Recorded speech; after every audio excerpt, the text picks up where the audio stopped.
The National Broadcasting Company presents Joel McCrea in Tales of the Texas Rangers. From Hollywood, another authentic reenactment of a case transcribed from the files of the Texas Rangers.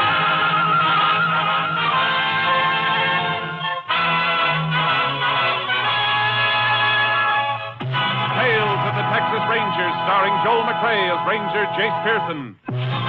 Texas, more than 260,000 square miles, and 50 men who make up the most famous and oldest law enforcement body in North America.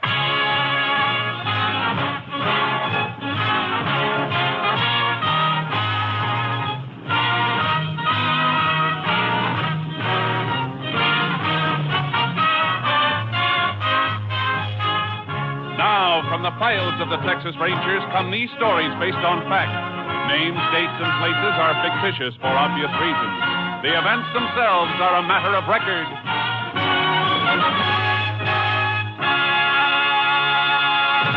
Case for tonight, wheelchair killing.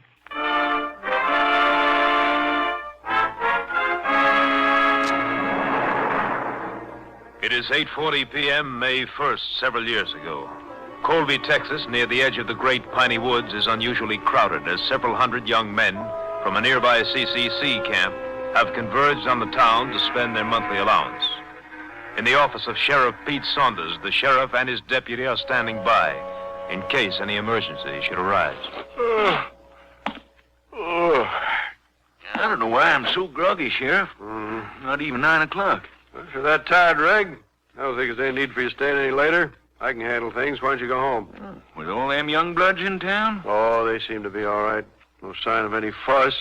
I walked down Main Street a while ago. They were behaving. Just the same. Camp is new. It's the first payday they've had around here. Man can get pretty high with $30 in his pocket. They don't get the whole 30, Reg. They only get 5 of it. Government makes them send the rest home. Oh, I didn't know that. Sure, that's the whole idea. Where till I get this? Sheriff's office. Sheriff Saunders speaking. You'd better go to the old house on Log Hill. You'd better go there right away. Old man Swain's place? Yes. Yes, hurry. Go there quickly and bring a doctor. Why? What's the matter out there? Who is this? Well, I'm just calling, that's all. You better go right away. You better give me your name if you... Hello? Hello? Yeah, what's the matter? She hung up on me. Come on. Something wrong with old man Swain's place? Something plenty wrong or somebody's idea of a joke. Mile and a half out to Swain's and he hasn't got a phone. And that call must have come from someplace else, then. Yeah. See if you can trace it. Then pick up Macker and Carl and follow me out to Swain's. I'll get the doc on the way.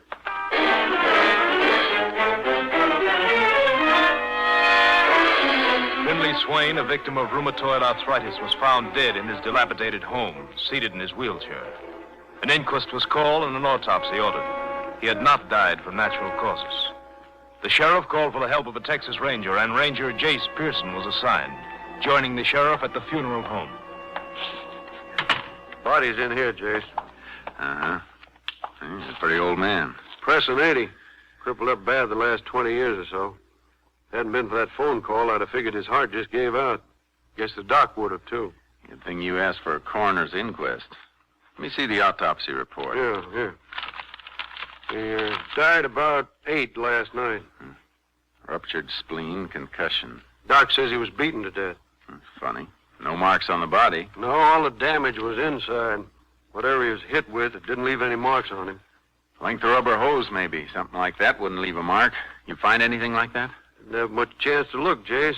Maybe my deputies have run across something, though. I left 3 of them out at Swain's last night. Why 3 of them? I may need more than that when he gets around that the old man is dead.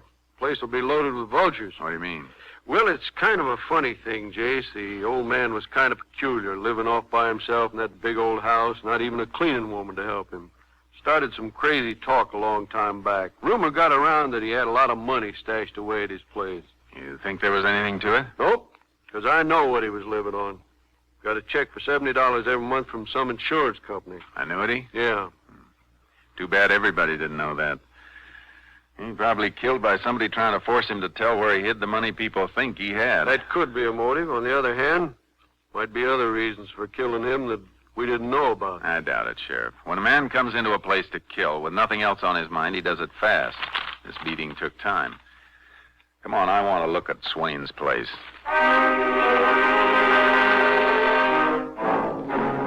The sheriff was right about the vultures.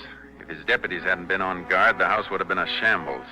One of the deputies came inside with us. At the old man's wheelchair? Yeah, hadn't been moved. That's where we found him sitting. My lab crew will be coming in from Austin. They can dust the chair for prints while they're going over the place. What's this on the floor? Where you standing there? Yeah. I don't know. Felt a little crunchy when I walked across it before, like somebody spilled some sugar. It's not sugar. It's more like white beach sand. No beach sand around this country, Jay. Just the same, that's what it looks like. Lab boys can tell whether it is or not. Right near the old man's chair, too. He get around much? Outside, I mean? Best of my knowledge, he'd never wheel himself further than the front porch to get the sun. How'd he get his food in? Reg can tell you that. We used to sit on the porch and flag down a passing car or truck, ask him to pick up things for him at the market. I stopped by often to get him things. Had a red flannel shirt he'd wave. Spotted easy from the road. Let's look through the rest of the place. Hey, wait a minute. What is it, Jay? A few more grains of sand on the floor here. More of it right on into the kitchen. Let's go out back. There's nothing here, Jace. Just a stump field all the way back to them hills. Somebody's been out here, though. Look. Part of a shoe mark on the ground. You barely see the outline. The toe dug in deepest. Man must have been running. Only one thing wrong about the whole setup, Jace. That phone call I got was from a girl. It doesn't register as the kind of a killing that'd be done by a woman. Besides, the murderer doesn't usually call in a report. Too bad you couldn't find out who made it. Well, at least we know it came from a payphone in the lobby of the Colby house. The desk clerk didn't notice anybody, though. I see. Well, let's spread out a little, see if we can cut across any more tracks like this one. Reg, you move off to my right about 5 paces. All right, Jace. I'll fan out on this side. Good. Well, let's move. All right. I'm getting some light tracks over here, but the ground's too hard. They're not very clear. You must be on the right trail. There's nothing at all over this way. I'm going to blank too. Hold it. What is it? Find some, Reg? Yeah. Hey, you better come here. What is it? Man's sock. It's more than just a sock. Knotted at the middle and heavy at the toe. It's full of sand. So that's where those grains of sand come from. That killer must have thrown that away while he was running, Jace. Here's our murder weapon, Sheriff. Now all we got to do is find the person who used it.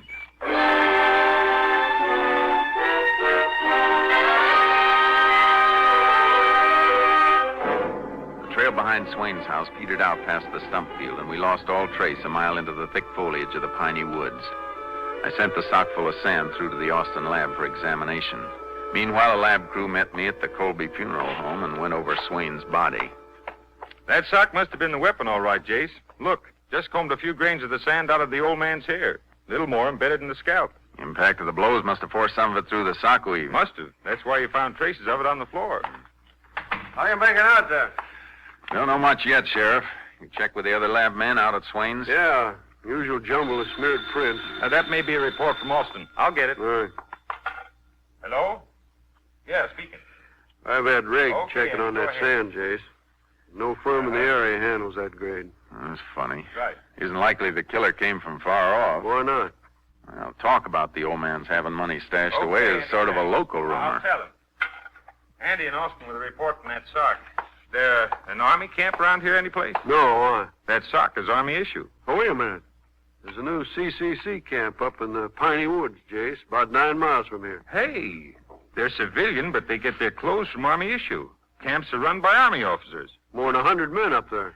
Yeah, and a good chance that one of them is the boy we're looking for. That rumor about Swain having money's been around for a long time. If somebody from the town was going to do him in, they'd have done it before this. Come on, Sheriff. Let's drive up to that camp. All right. Well, it'd be better if we could borrow a truck from someplace. Why a truck? Old Loggers Road is the only one to the camp. High centers, kind of rough on a passenger car. Especially one towing a horse trailer like yours. Well, I got charcoal in my trailer. Can't we cut straight through the woods on horses? It's a good idea. Save us time in a couple of miles. You got a horse at your place? Yeah, it's on the way. All right, I'll drive you out. We'll start from there.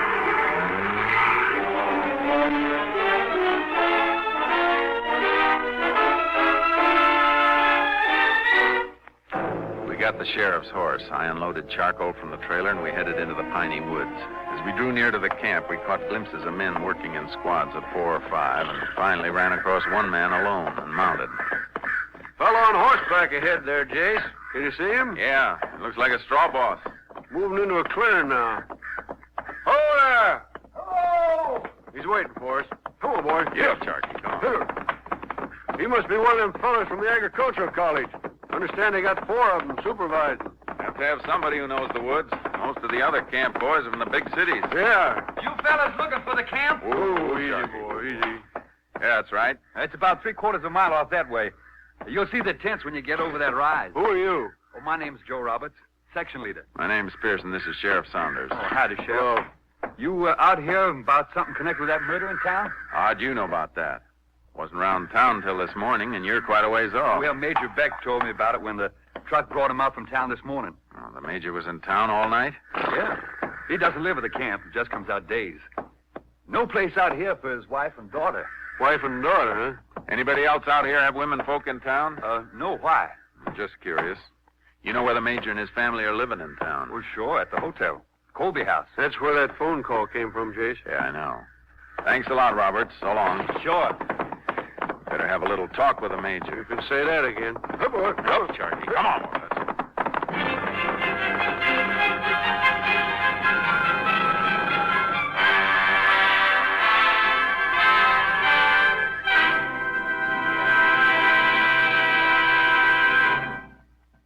In just a moment, we will continue with Tales of the Texas Rangers, starring Joel McCrea as Ranger Jace Pearson. It's the Silver Jubilee on NBC. Every Friday evening, there's another stirring adventure series for Western fans on this station. Yes, every Friday, NBC brings you the King of the Cowboys, Roy Rogers, with the Queen of the West, Dale Evans. Make your date for thrilling listening with the Roy Rogers Show every Friday evening at this same spot on your dial. There's action and adventure in Paradise Valley when Roy Rogers rides the airwaves, and there's also a song or two by these wonderful Western entertainers, Roy and Dale. Be sure to hear them Friday. We continue now with Tales of the Texas Rangers, and today's case, Wheelchair Killing, an authentic story from the files of the Texas Rangers.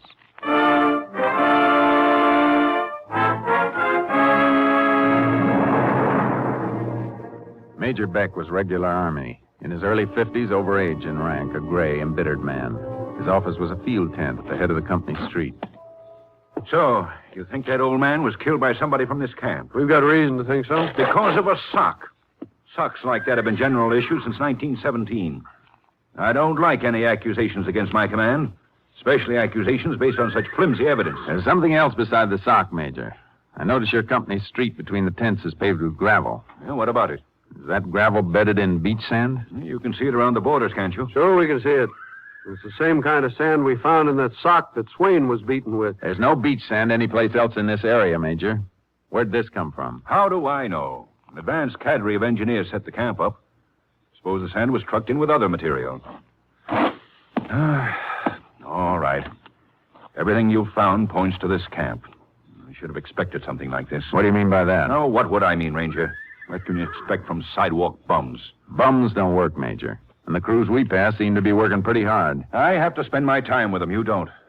What time do your men come in from the woods? 4 o'clock. All the clothing they have issued through your own supply? Yes, all listed and signed for. Good. They couldn't have lost much in a month.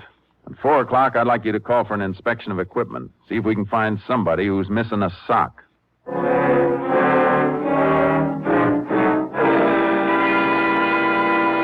All sorts of equipment was missing. Shirts, extra shoes, mess kits. But there was only one man who couldn't account for a pair of socks.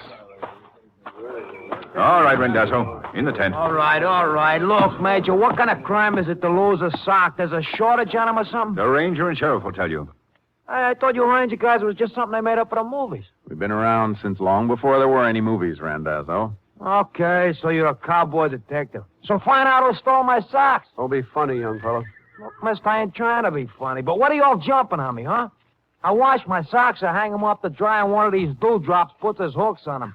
That makes it a federal case? Randazzo, a sock belonging to somebody in this camp was used to kill an old man. It was filled with sand from the company street and used as a blackjack. Hey, you mean that's how they knocked off that old nickel pincher on Log Hill? Oh, you know about that. The whole camp knows about it. What are you looking at me? The guy that picked some age up told us about it when he brought the truck back this morning. Were you in town last night?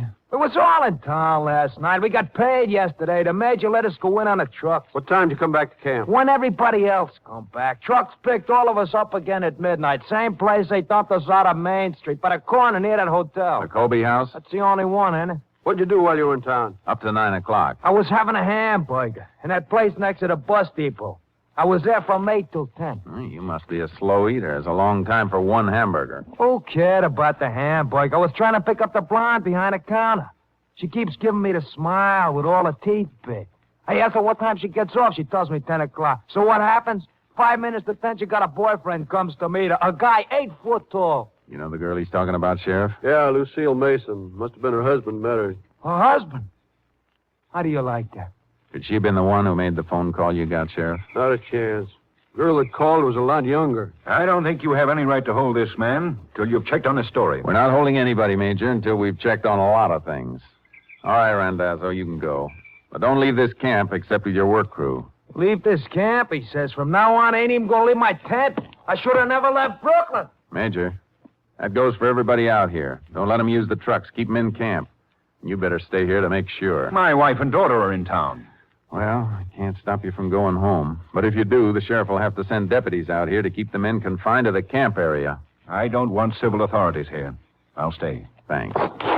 Come on, Sheriff. Let's get back to town. You know, Jace, I kind of got an idea. So have I. A girl's voice, young, not from around here. And the major's daughter staying at the Colby house. I think he knows more than he's telling. Acts kind of funny. No, he's all right. Probably a pretty good man. He hates his men. Because they're not what he's used to. But give him credit for one thing. He doesn't want any of them involved in this. If he had the authority to do it, he'd probably take that Randazzo and hang him to the highest tree. But when he thought we might take the man in, he went to bat for him. Yeah, I see what you mean. Hey, there's that fellow Roberts we met riding in, the section leader. Yeah, giving our horses water. Good for him. Your horses are kind of thirsty. Yeah, thanks for taking care of him, Roberts. That's all right. Say, how'd you make out with Randazzo? He seems to be all right. Most of them are. Major Beck doesn't like him, though. Well, that's his privilege. I guess he'd rather have some young Army officers around so he could sort of handpick a son-in-law. This gal's pretty. She associate with any of the fellows here? Well, when the camp first opened, a fellow named O'Brien, a good-looking kid, better education than most of the others, he used to drive the major back and forth from town. Then, all of a sudden, he got somebody else. Put O'Brien on mess hall detail. Took him off trucks altogether. You know if O'Brien was seeing the girl? Nobody. Could have met her pretty often that first 2 weeks picking up the major. Well, the truck drivers get into town almost every day hauling supplies and things. Uh-huh. Well, thanks a lot, Roberts. Horses look like they had enough, Sheriff. Yeah. Come on, boys. So long, Roberts. So long. Get up, Sharky. Come on, boys. Come on. Well, Jace, what's our next move? Ride out of here to my car and then drive back to town. We're going to do Major Beck a favor. What kind of a favor? Just tell his daughter he won't be in town tonight. Let's see if you can recognize her voice.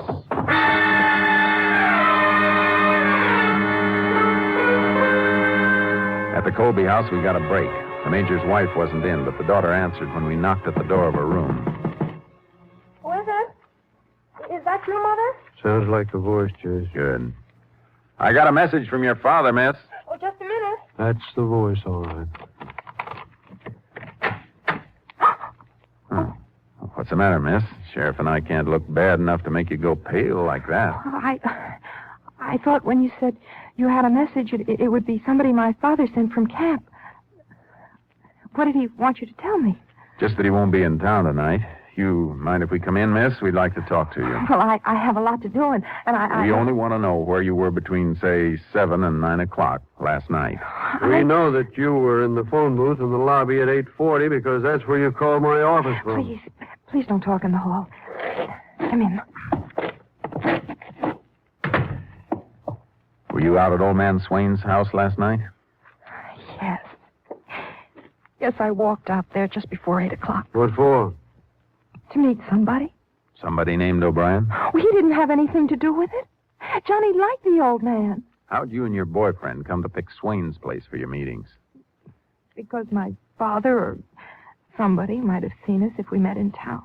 How'd this Johnny get to know a crippled old man who never left his house? When he was driving one of the cab trucks, Mr. Swain waved to him from the porch one day. Johnny saw he was in a wheelchair, and he stopped to see what was wrong.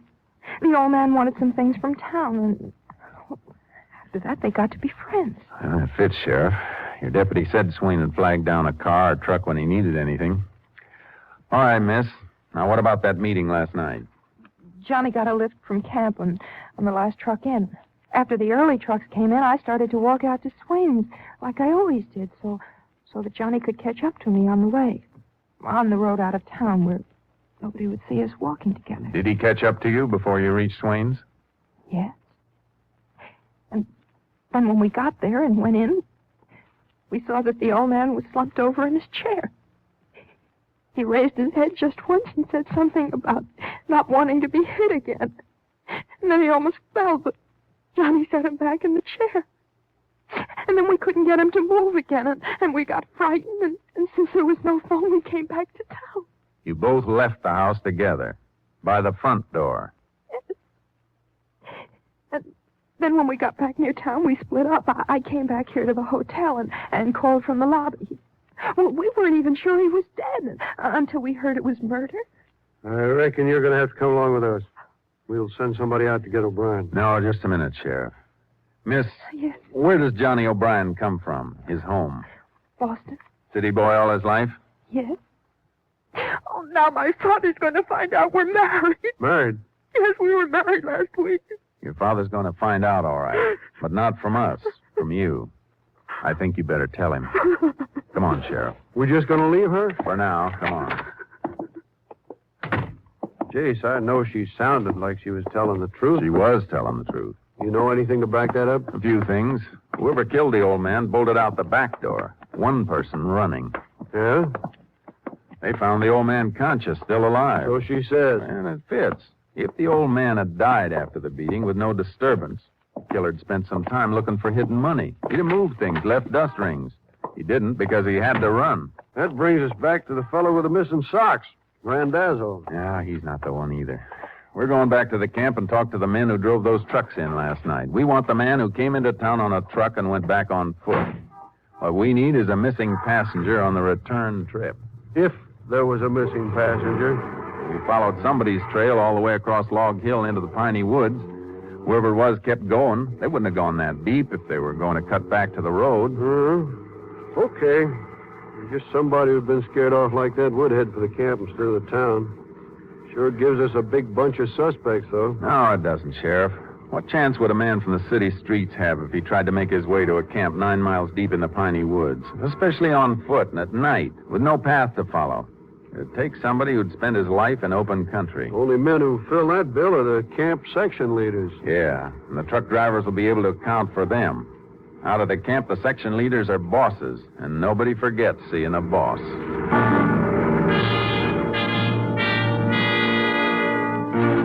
It was 2 a.m. when we reached the camp and woke the major. He led us to the truck driver's tent. One of the drivers had the answer we were looking for. He'd hauled section leader Roberts into town Saturday night, but Roberts hadn't ridden back with him. We left the tent. Roberts sleeps in the last tent, the end of this line. Alone? Yes. As a section leader, he has a private tent. Hey, hold it a minute.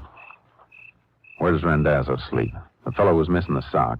Let me see. That tent right there. Let's wake him up first. What do you want Randazzo for, Jace? He's clear. I know it. But I want him to help us with something. We haven't got enough to make a case against Robert's stick. What's your plan? I'll tell you as soon as I get Randazzo out here. You know which bed he's in, Major? Yes, first bed to the right as you go in the tent. Wait till I get him. Randazzo. Randazzo. Get up and come outside. Don't wake anybody. I can't come out without my pants. All right, slip into them. All right. Hey, look, I'm being pinched, am I? No, we'll be able to make an arrest in a minute with your help. You mean you know the rat that put his hooks on that sock I was missing? That's right. Just lead me to him. I'll feed him a mouthful of knuckles. Never mind that. Just do as I say. You ready? Yeah.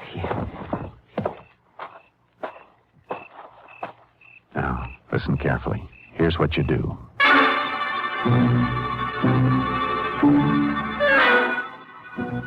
I gave Randazzo the plan, and we went over with him to Robert's tent, ready to jump in if the plan worked. This is the tent. All right, Randazzo. We'll be right out here. No, you just leave that crumb to me.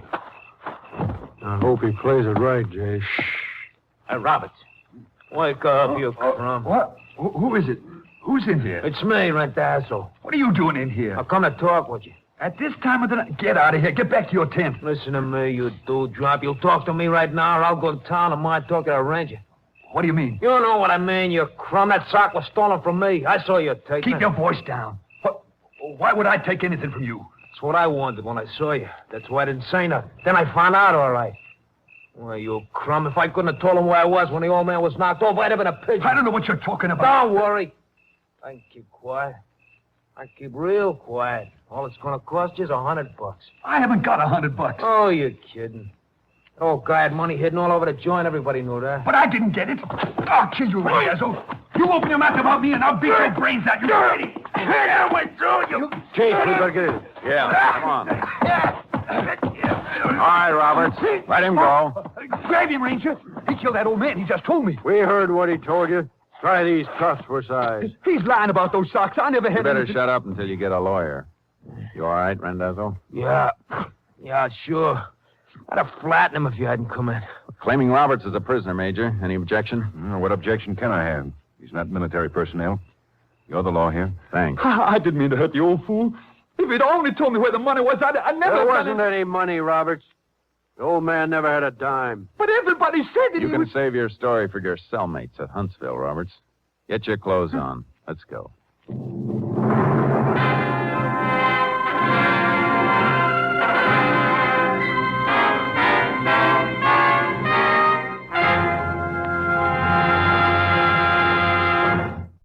Harlan Roberts made a full confession to the brutal murder of aged and crippled Finley Swain. And the following year, he was sentenced to Huntsville Penitentiary for the rest of his life. Next week, Joel McCrea in another authentic reenactment of a case from the files of the Texas Rangers.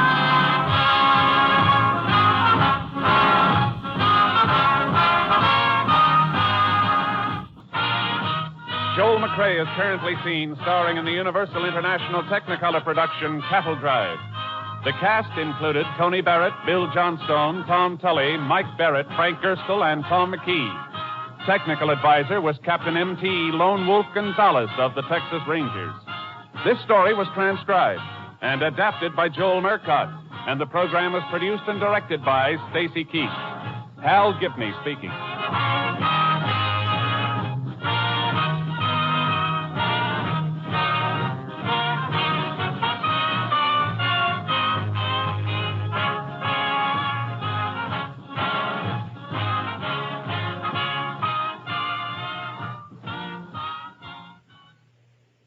It's the Silver Jubilee on NBC. Today, here are the big show broadcast from Paris, and featuring such stars as Fred Allen, Josephine Baker, and your unpredictable hostess, Tallulah Bankhead. Then join in the fun with Phil Harris and Alice Faye as they bring you a half hour of mirth and music. Later, Theater Guild on the Air presents Casanova Brown with Diana Lynn, Dan Daly, and Kenny Delmar.